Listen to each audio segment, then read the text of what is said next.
Dr. Adrian Wells, a renowned psychiatrist, has dedicated his life to understanding the human mind.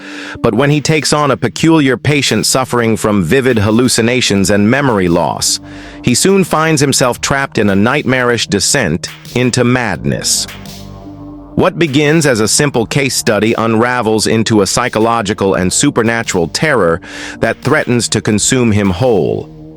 As he delves deeper, Adrian realizes that his own mind is slipping away, replaced by something ancient and malevolent. Dr. Wells is introduced to a patient, Daniel Foster, who suffers from extreme paranoia, claiming that something is sinking into his mind. Daniel speaks of lost time, unnatural visions, and a growing presence that seems to be rewriting his thoughts. As Dr. Wells delves into Daniel's history, he learns of strange occurrences surrounding his life, unexplainable disappearances, fragmented memories, and shadowy figures appearing in mirrors. Daniel's words disturb Adrian, but he dismisses them as delusions, until he begins experiencing them himself. As Adrian begins analyzing Daniel's condition, he starts having odd dreams. The dreams show him drowning in a dark abyss, surrounded by whispering voices that chant in an unknown language. At first, he dismisses them as stress-related symptoms, but the frequency and intensity of the nightmares escalate. He wakes up gasping for air, convinced that something is watching him. Objects in his office shift when he isn't looking. His notes on Daniel appear altered, written in a handwriting that isn't his own. The more he investigates, the more the boundaries between reality and hallucination blur. Objects in Adrian's house begin to shift positions. He hears whispers when he is alone. When reviewing his session tapes with Daniel, he notices distortions and shadowy figures lurking behind him. Panic sets in as Adrian realizes the symptoms are not just Daniel's, they are becoming his own. The more he tries to rationalize his experiences, the stronger the hallucinations become. He finds unfamiliar passages written in his journal, passages that speak of an entity that feeds on thought, devours identity. He tries to dismiss it, but the presence grows stronger. Adrian begins experiencing blackouts. He wakes up in places he doesn't remember going to, his notes filled with cryptic writings he doesn't recall writing. Daniel warns him, "It's sinking into you." Adrian begins doubting his own sanity and questions if Daniel's affliction is contagious or if something is truly infesting his mind. His medical colleagues start noticing his erratic behavior. He loses hours at a time, finding himself in unfamiliar rooms, standing in front of mirrors, speaking in a voice that is not his own. Adrian isolates himself, trying to understand what's happening. His mind unravels as he sees figures moving in the shadows, whispering his name. He becomes obsessed with Daniel's case, linking it to an ancient phenomenon mentioned in occult texts, the sinking mind, a parasitic consciousness that feeds on its host's reality. He finds references in historical records of individuals who lost their sense of self, who became hollowed-out shells of their former identities. The entity doesn't just haunt, it replaces.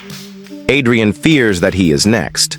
Convinced that he is losing control, Adrian tries to record his experiences, setting up cameras in his home. What he finds terrifies him. He is not alone. A shadowy entity is seen lurking behind him, merging with his reflection. His paranoia peaks as he realizes that the entity isn't just haunting him, it's becoming him. He tries to fight back, using rationality, scientific understanding, even attempting to hypnotize himself into resisting. But the more he fights, the deeper it sinks into him. Desperate for answers, Adrian visits an occult specialist who tells him that the sinking mind is a cursed entity, one that transfers itself from one victim to another through belief.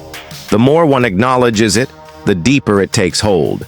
There is only one way to stop it, to sever the connection before it completely consumes his identity. The specialist warns that the entity has existed for centuries, always passing from one mind to another, feeding on fear and awareness. Adrian confronts Daniel, realizing that he was not the original victim. Daniel transferred the affliction to him. Daniel pleads for forgiveness, explaining that he had no choice. But Adrian, consumed by rage and desperation, decides to pass the entity on to someone else, just as Daniel had done. He selects a new patient, carefully orchestrating their exposure to the entity. He watches as they begin to show signs, hallucinations, blackouts, paranoia. It is working. He feels the weight lifting off his mind. Adrian sets his sights on an unsuspecting victim, a new patient.